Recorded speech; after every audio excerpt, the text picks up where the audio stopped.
Hi guys, welcome back to my channel. If you're new, please like, share and subscribe. If you're a returning subscriber, most definitely welcome.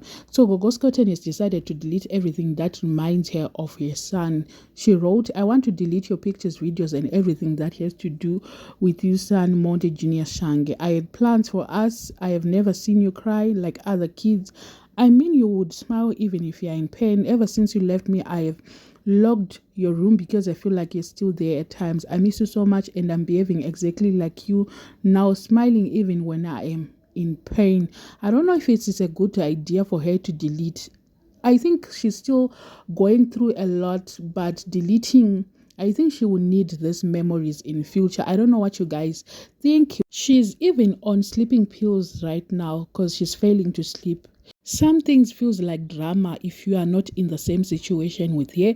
She's saying that last week I bought you clothes. I realized at the till that Konja, you're no longer here. I asked your nanny to go buy your milk. She looked at me in a weird way. Mina angazi as at times I feel like I have failed to cause I gave my all, but still you left. I love you and I'll miss you. This is my last post about you. I promise to stop crying and I'll make sure that Liana Shange will be taken care of. God, I love you still.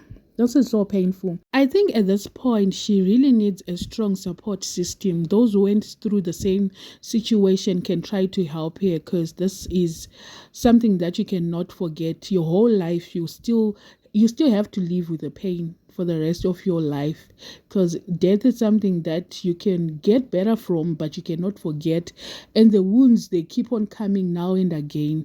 So I just hope she will get better with time. I don't know what you guys think. Is it a good idea for her to delete all the pictures that she had in a gallery and also delete your Instagram page? I don't know, because there are a lot of memories there.